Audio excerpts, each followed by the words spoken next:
Erick Schonfeld here with TechCrunch TV. SOPA, the Stop Online Piracy Act, is in the news, and I have one of the big opponents from the tech community, Alexis Ohanian, co-founder of Reddit. Thank you for being with me. Thank you. And being with us. So Reddit is going to have a blackout to protest SOPA on Wednesday, and you were going to be in Congress testifying, but there seems to be the supporters of SOPA seem to be on the run a little bit. That congressional hearing has been canceled. The White House has come out pushing back a little bit on the language. So why are you going to still black out? Haven't we won? Well, it is still too early to declare a total victory, but this was a huge, huge victory. As much as I enjoy being able to get a little involved in DC politics, I would much rather just be working on startups. So not going down to testify with a bunch of other geeks was actually a great win, because it meant that the House bill, SOPA, was going to be tabled indefinitely. But the fight isn't over, because we still have PIPA, the Protect IP Act, to deal with, which is the Senate counterpart. But both of these pieces of legislation are awful, awful. They are clearly things that have been written by lobbyists and not technologists. And it's just frustrating that we've got to spend so much time on this, but it's something we have no choice but to do. And the team at Reddit decided fairly early on, I'm pretty sure they've led the boycott, and it's great to see Wikipedia on board now, as of just a day or so ago. They decided that with all of the influence that the site has, all of its millions of users, and the fact that so much activism had already sprung up from Reddit, that it was still in the site's best interest to go black for a day and send the message that the American people will not tolerate more big government corruption trying to meddle with our lives. Now, already there's been some backpedaling on the mechanisms through which the bill would be enforced. Yes. One of the big issues was whether they could use DNS blocking, whether you could block domain name server DNS names, and force Google to do that, or Facebook or other Reddit, right? And that was one of the most controversial aspects of the bill. They seem to be backing off from that. So what remains that you're concerned about? Well, the big issue, and you'll hear supporters of this legislation saying that it only targets foreign sites, and this is very crafty language acrobatics. U.S. sites would still be absolutely affected by this legislation because of all the measures they would have to undergo in order to protect themselves. So the language is extremely vague. In fact, it's so vague, Reddit could probably be misconstrued as a search engine according to legislation. That's a whole other issue. But moving from that, search engines are thus required to filter through their results and deal with these requests very, very promptly, or else be facing pretty much a shutdown. Of the whole site? Yes, and it's one thing for Google to have to deal with these requests. And so there's still shifting liability from the offending sites overseas to the intermediaries, which would be ISPs, search engines, precisely. Sites that are perfectly legal businesses here in the States. And in a world with so much user-generated content, it is very difficult for a site like Reddit or Google to keep up with all of the guaranteed takedown issues. So Rupert Murdoch has been tweeting a lot about this, and since we're fair and balanced here at TechCrunch, I think I'd like to put his tweet up. He says, "Nonsense argument about danger to internet. How about Google, others blocking porn, hate speech, etc. Is the internet hurt?" So his point is that already Google and other search engines block certain types of speech. So why can't they block access to copyrighted content? I think, unfortunately, I don't know what his grievance is with Google. He certainly had gone on quite a tirade of tweets. My money is still on the fact that his journalists haven't figured out how to hack into Gmail accounts, but that's just my opinion. This actually shows a very serious misunderstanding of how the technology works.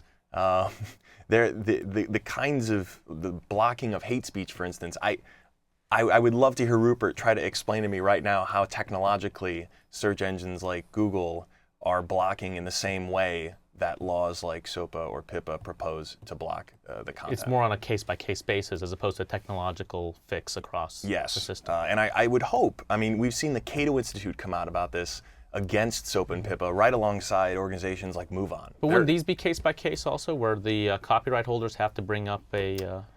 So we see instances right now of the DMCA already being abused. There's the classic Warner Brothers admitted that it had sent takedown notices to YouTube for files it never even saw.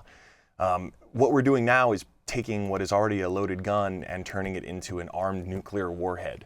And it means that not just large sites that could potentially keep up with and afford and pay for all the legal work that has to go into this, but small sites are pretty much wiped out from even getting started. There is no chance of someone dethroning Google, building a better search engine, if they have to also make sure that their second hire is someone to deal with all of this takedown, lest their site become illegal. So if SOPA gets put back on the table, or PIPA gets passed, would Reddit do anything to circumvent those measures? Could they do anything? I mean, we would. Reddit has always totally complied within the law. So, I mean, we would be subject to the law, and that would mean very, very serious problems for continuing to run the site. Reddit is owned by Condé Nast. What's Condé Nast's position on SOPA? Well, this is interesting. So, technically, Reddit has been spun out as its own entity. It really is its own. It's called Reddit Inc. I'm on the board of this new company. But even though you could still sort of argue that because Condé Nast owns the stock, they have some influence. And I inquired about this, and actually Condé Nast has never taken a position. They have always let their brands take a position. So Ars Technica, for instance, also owned by Condé Nast, is very interested in protecting their copyrights, but vehemently opposed to this legislation, and they've said as much. Ken Fisher and the rest have declared it. And so they've pretty much said, you know what? We don't control what our publications say, so go forth and continue with this fight. So a lot of what we're hearing from, people who are either supporting SOPA or want to be seen as copyright, enforcers, they're saying, okay, well maybe the way we have it isn't the best way, but why don't you tell us, tech community, what would be the best approach here? So do you have any suggestions for lawmakers who are intent on passing some law? What would be, if you were a lawmaker, what legislation would you pass? Well, okay, I would start by taking both of these laws off of the table, starting from scratch. These, like I said, $95 million was spent by Hollywood lobbyists last year to get these laws written. And it's frustrating because Congress can't seem to agree on anything that's really important right now, whether it's unemployment, whether it's just doing anything to sort of fix the recession. They're always gridlocked. Yet, when it comes to $95 million offered by lobbyists to get a bill written for them, Democrats and Republicans line up to co-sponsor it. Something they can agree on. It is incredibly frustrating to see this happening. And so one of the things, the biggest upside to all of this has been the response, the wide-ranging response from the American people saying, no, this is absurd.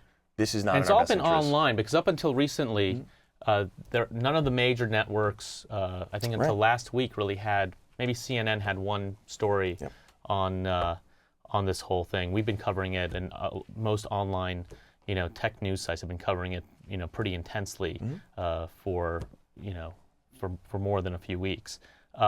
So to what extent do you credit just the online, protests and activities to people changing their mind in Washington? I mean, I think you have to give all the credit to the internet. And what's exciting about this is there has been no top-down organization of this.